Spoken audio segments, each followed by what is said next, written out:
hello to everyone in the world of authors and creativity and editors and everyone who puts content out there in one form or another.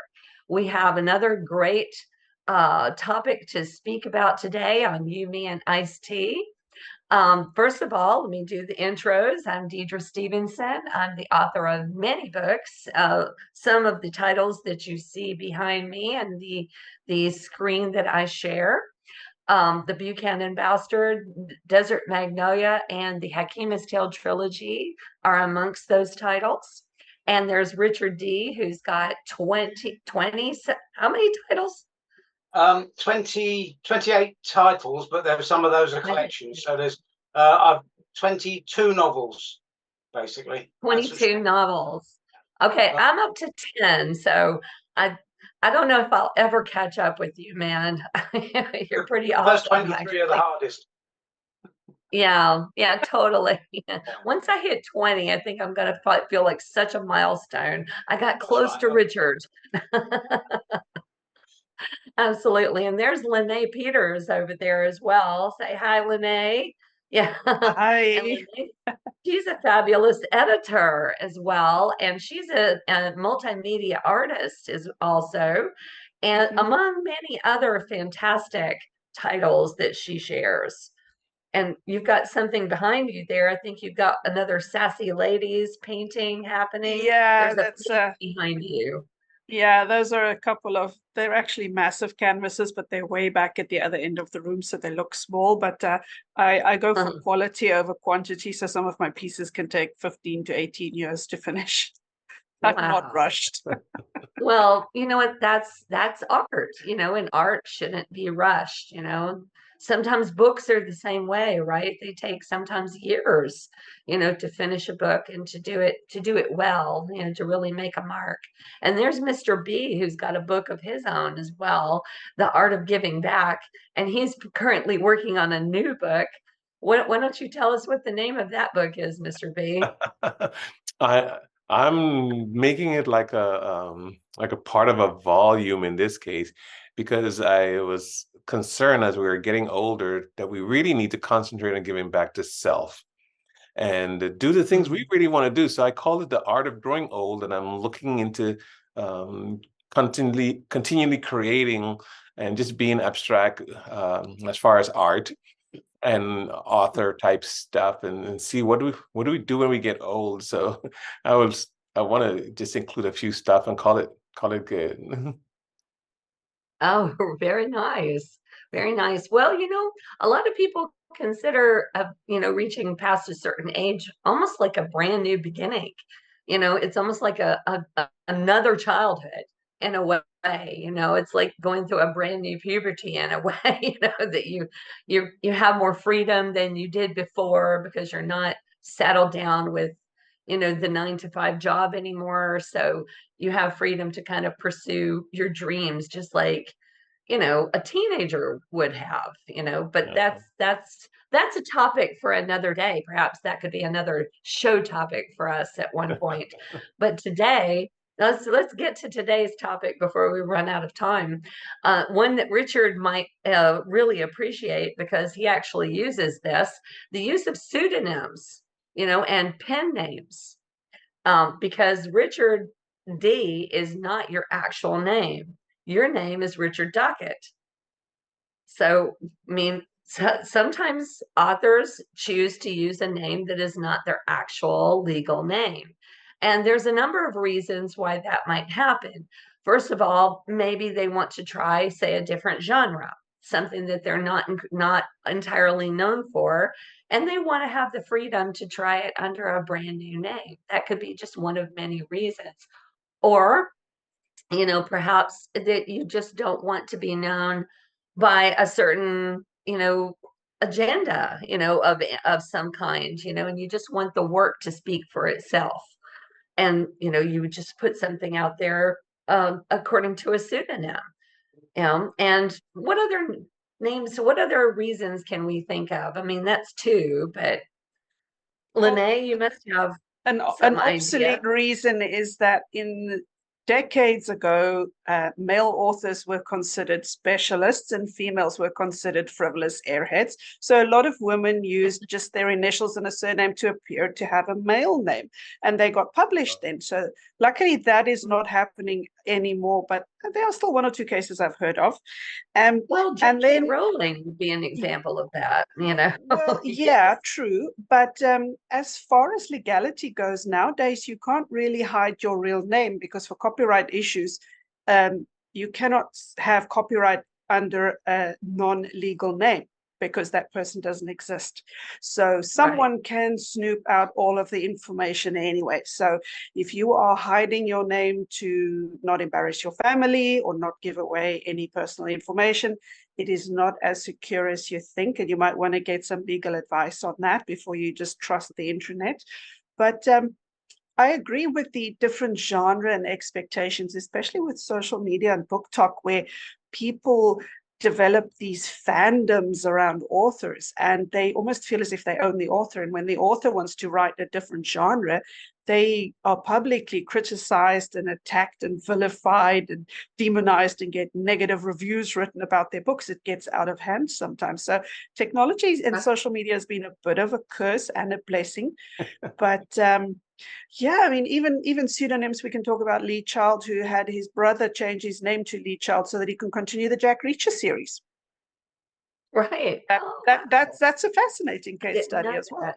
Yes, he wants the books to be continued published under the name of Lee Child, and his brother has agreed to legally change his name so that the original Lee Child could retire. Talk about growing old gracefully in the digital age, huh? Wow, nice. Coolness. And so, Richard, why did you decide to use a different name other than your given name? Well, firstly, I thought it looked better on a book cover.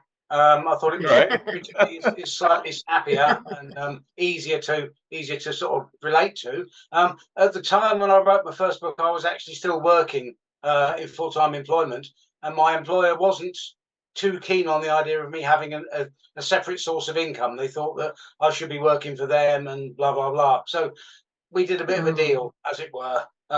Nothing official, but I said, look, I'll call myself something else, you know. And everyone was happy. As for what Lene said about the different genres, I know an author who writes in several different genres, and they have a different name for each one. And to be quite honest, they told me it makes so much extra work for them that they wish they'd never bothered, because they have to have a separate social media account, a separate newsletter, separate posts. Yeah, so it takes so much time away from the writing. Now, I write in lots of different genres, and I've never considered the name to be a barrier, really. It doesn't seem to stop people reading my other stuff. In fact, I tend to get comments that say, you know, never knew you could write this, and I think it's really nice. So I'm quite happy just to leave it as it is. Right. Oh, same here. I tried different genres, and I think I'll always carry on just trying whatever I fancy at the time, because again, that's what art really is all about. You know, it's what speaks to your soul, what you feel like, I mean, you really want to express. I mean, there's an inspiration that hits, and there's something you just have to run with, you know, but there are certain talents that we develop. I mean, after I did the Buchanan Bastard, I did realize that maybe crime drama is kind of a forte of mine. You know, I probably should return back again and write another crime drama at some point, because I think I'm pretty good at it. We're waiting for the sequel, I told you. Oh, yeah. Right. Yeah, right. It's the same. I started writing sci-fi, then I wrote some steampunk, and I wrote some fantasy, and now I'm writing psychological thrillers. And I'm longing to go back to sci-fi, but the trouble is the ideas I keep getting in my head aren't sci-fi. So I have to sort of be patient and wait until one of those pops up before I can go back to doing it again. Wait until the muse strikes. Yeah, exactly. Very much. That's the way I work. I get an idea in my head and just run with it. And if it's sci-fi or if it's whatever it is, that's what comes out, and here you are. That's it. Yep, that's exactly right. Same, absolutely the same. So, but there are so many authors that we appreciate in today's world. in history even, that became more known by their pseudonyms than their actual names, like Lewis Carroll, for example. Lewis Carroll is not the actual name. Does anybody know the real name? Now that I'm saying it out loud, I did read it, but I've forgotten. Yeah, I forgot his actual name. To see, we know Lewis Carroll by Lewis Carroll, which is not his actual name, the author of Alice in Wonderland and Through the Looking Glass. And I did remember reading that. Oh God, who's the mystery lady? Agatha The Christie. lady. Agatha Christie, yeah, she even tried a pseudonym when she wanted to do something other than mysteries. Yes, exactly. For the reasons that we said before, because she did not want to disappoint her public, in case the work turned out to be terrible or something. Not really, I don't really know how it turned out, but I suppose that probably was a good idea when you're as known as Agatha Christie. And from what I understand, Stephen King actually tried a pseudonym as well at one point or another, right? And oh gosh, what was the other one? Lemony Snicket. The what did he write? I've never read those. Right. Michael Crichton wrote some medical thrillers under a pen name when he was a student.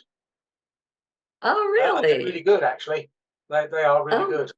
I can't remember the name. I found one in a thrift store, and I thought it looked interesting. And then it said at the bottom, Michael Crichton under a pen name. And I had a read, and it was excellent. A really good story. Yeah. Fantastic. I think of emotions, and I think of where someone feels that they are at certain times in their life. And when my youngest son was very young, he got his name and his music, and he called himself Indie Niles from the Indie Nile, like he's just not want to accept how life was or going. So he played his music from a in denial perspective. So for a long time, a lot of people only know him as Indie Niles, blah, blah, blah. And NYLE as Indie Niles is like, wow, So he had that for a long time. And even myself, because I introduce everyone now, and as professional or social, as Mr. B, and there you go. You yeah, also and use the a book pseudonym. says in the art of giving back, but it says on top in small, becoming Mr. B. And so we become the artist that we are, or we become the person that we are at different stages in our life, and we can call it something, or we could love our name a lot. I wasn't around when they gave me my name. I think that happened when I was really too small to remember, but I was very purposeful in becoming Mr. B. So I think I like the idea of an artist picking a name for themselves based on their emotions and feelings and the whole impetus of their art. Right. That was my feeling. Yeah. Because I agree with that. parents can't do that why shouldn't we be able to choose our own names? Parents can't do that when you're born. So you become yourself. And I was so proud of my son becoming Indie Niles, because he says, hey, I'm going to just deny how this life works and create it my own. So he stayed in denial. I like that. I think that's rather catchy, don't you guys? In denials. That's I think that's a pretty cool name for a band. Musicians are more in touch with this kind of persona and identity, and theater actresses, they have a public persona or a performer persona. But writing is such a solitary pursuit that you don't really go around introducing yourself anyway.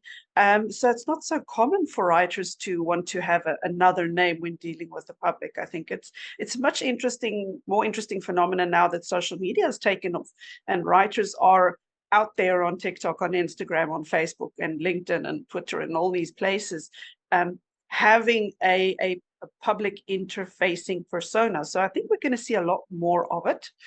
But it's kind of exciting because we're the first generation of our age to have access to this digital stuff. Our parents and grandparents, when they were this age, this stuff didn't exist. So we are the pioneers, and we can make mistakes every now and then, I think. But everyone says act your age. Well, I've never been this age before, so every day is a new day for me, and I think that carries on even if you're 100. That's a good So way. yeah. Yeah. I always say that writing is one of the very few professions that only gets better with age. There's no shelf life. That's the nice thing about it. In fact, you can only become richer, in your writing and in your expression, as you get older, deeper, in your ability to carry up, portray a thought, or portray a scene or, a character. Your characters become deeper because they're enriched by your experiences, and your age. That only comes with age, and that's the problem with younger writers, is because they haven't lived. I mean, let's just face it, they haven't been through anything. Yeah. There was a debate today on a TikTok video about a woman saying she feels called out because the character is referred to as old. The character is 28. And yeah. What? 28? They feel so jaded at the age of 28. I'm like, where's my 40 to 50-year-olds, the Gen Xers? But Yeah.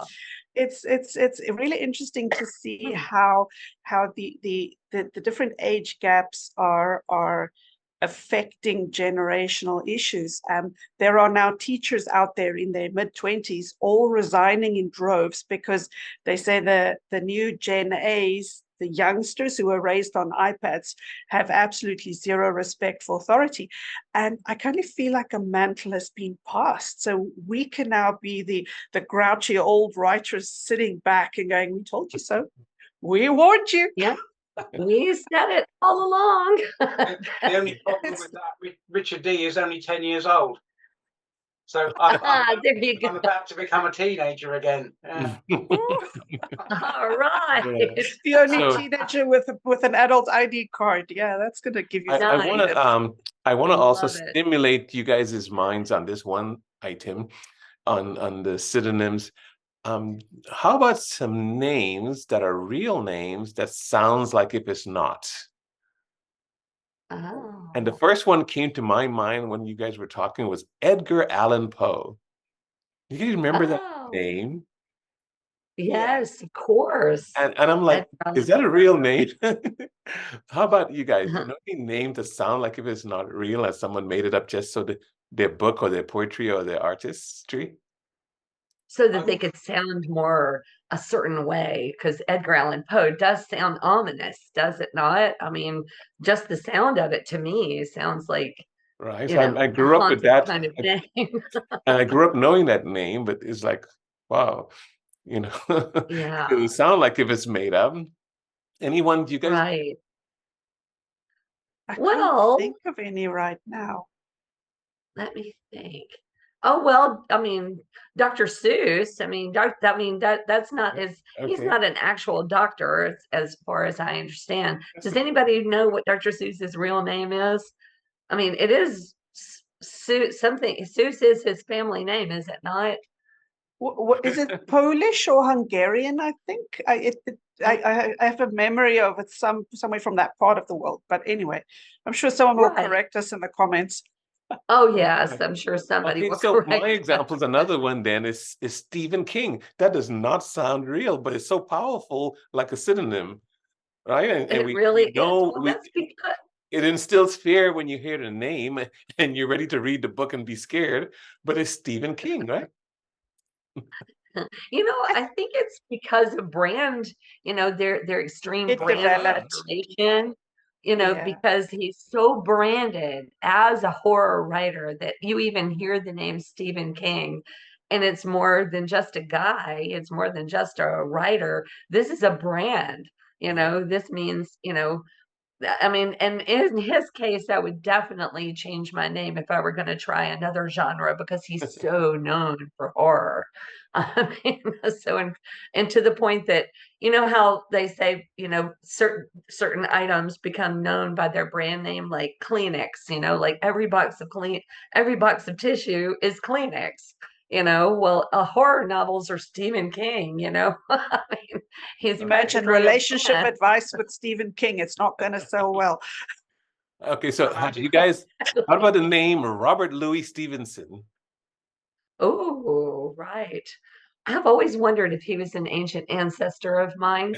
I've been trying so hard to find out. I think we're definitely related adjacent, because Uh-huh. there's definitely a Scottish history there, and from the Yeah. same hometown as my ancestors. So So possibly. it came to my mind when you guys mentioned Agatha Christie, because we have so many powerful names that draws on memory, either from childhood or from literary readings and writings and so on. And they sound like if they were made up names, but a lot of those are real. And so I love that one. And sometimes I use my name, Bertrand Stephen St. Louis, but I prefer Mr. B. Mr. B. Well, But now you've become a brand yourself. You are Mr. B. It's like yes. you're the podcast, the book. I mean, it's all, people think of you as this talk show guy now, that's passing out life advice. Yeah, I mean, motivational that's your speaker, brand, right? So it's one thing to And have it, you're and it's the one thing to sound like it when it comes to names and synonyms in our art. And right. and I think I every time you bring up these topics, I get way more fascinated after or during and after than I was before. And I was like, where is she taking this? And then it's like, wow, this is pretty cool. So I wanted to always thank you for That's bringing right. these subjects up. Oh, that's no problem. Well, this one was actually on Lene's list. I have to Oh, thanks, give Lene. credit Thank where you. credit is due. Yes. Hey I man, just it thought was a it was actually a brainstorming pretty session. cool I one. can't remember what I wrote down, but I just realized in today's era, with all of these new indie authors coming through, in the old days, you had publishing houses that controlled their authors and the names. So they would say, "Oh, it sounds too similar to this author, so we suggest you change or use a pseudonym because we can't market the two that are sounding too alike." And a lot of indie authors are running into this problem now, where they have only maybe an initial difference, or one or two initials different, or an S at the end of the surnames. And it's really hard to differentiate yourself if you're being searched on Amazon or Goodreads or Barnes and Noble or wherever the books may be. In that case, maybe a pseudonym might be a better idea, or using a unique first name so that you're not just, DL Stevenson or JK Rowling. Use a different first name or something more unique. But as Richard said, all of the extra work it involves. Yeah, I mean, who's got time for that, right? Who's got time for that? I did read something a long while ago that suggested that if your name was the same as another author's, you may well both benefit from people spotting your stuff while they're looking for someone else's. That's true. Now that is an Stephen King interesting. and Harvey King. I don't think Stephen King is going to worry too much about losing sales. If there's another sci-fi writer called Richard D, Yeah. then or RJD or Richard something, then there's a possibility that they might pick my stuff up while they're looking for his. It's Right. Who knows? I couldn't say whether it's right or not. I don't think there's So not another Richard as far as I know, but perhaps I should create one. So I just did a test and I Really just search engine Richard D and see if I get a lot of different things come up, and it was your picture and your description and everything came up very nicely. So that means from a ranking perspective, you're Richard D and no one is dominating. But if you just Google Mr. B, it has a lot of things that come up, but there's no one there when you Google free talk with Mr. B. So no Mr. B's. There's a lot of Mr. B's, but no Mr. B's are free talking but me. There are a lot of dockets around, especially in America. If you search for Richard Dockett, you'll find a lot of them. So in that respect, perhaps I was right to change it in some way. Yes. I think so too. And it is catchy. You're right. Richard D is a catchy sound. Richard, I just realized the police docket is spelled the same way as your surname. Why did your family inspire a piece of administrative equipment? That only has one T. I think I actually have two T's. There's a story in the family that because a lot of people in Devon are descended from Spanish because of the wreckage from the Armada and that sort of thing back in the 1580s. Our name apparently comes from Duque, which is a Spanish name, but I don't know if it's true or not. It's just something again that I can remember old people talking about when I was a youngster. So I think there's who knows? It would be nice to have That's a time machine interesting. to go back and have a look. Yeah. I know a lot of people in Devon are certainly related to Spanish from that time. Wow. Yeah. Cool. Amazing. Any closing thoughts on that Ancestry. on the topic, Dedra? It's fascinating. It's a whole new subject. Well, closing thoughts, sometimes, well, I think we've established that there are, in fact, good reasons to use a pseudonym. Yeah. I mean, people could have good motivations for that. Marketing it could be a bit of a hindrance because of having to do separate social media accounts for your name and for your pseudonym. It's a lot of work, but it sometimes can be worth it, particularly if there's you're trying to preserve your identity in some way, or at least, or even sometimes I think even some people don't fancy putting their image out there. They would rather just have a pseudonym and maybe a caricature, and have that be it, and that's how you're Yeah. known. I mean, Lene here puts her cat as her picture, right? Your That's just to stop the weird scammers from asking me out on dates. So one thing I must We're say, a nice little symbol, Moonberry Studios, and we've got this pretty little cat with a crown. I mean, and there's all kinds of ways that you can play with your image, and I don't think there's any real wrong or right answer here. It's all does it fit you and fit what you're hoping to accomplish? yeah. But there certainly have been successful examples. And for our listeners, one piece of advice is if you're trying to start new and create and want to come up with a name and so on, not just search engine it also, but do a whois lookup to see if there's a domain name like that or too close to it, or that if you want to be conservative and it maybe it takes you to somewhere vulgar if somebody made a mistake, all these kind of things you do in preparation for your name.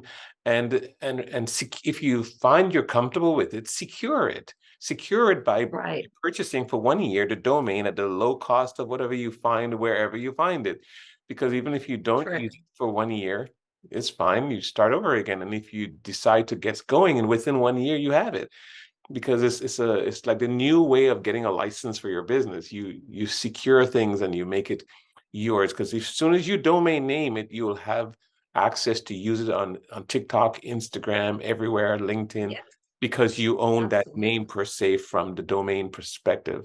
And so that's my word of advice. That's good advice, actually, when it comes to, because at some point you're going to finish writing this book and you're going to want to market it, and a website is going to be key, so a domain name will be necessary. So great advice. Thank you. Just a search engine advice as well to drop in here quickly.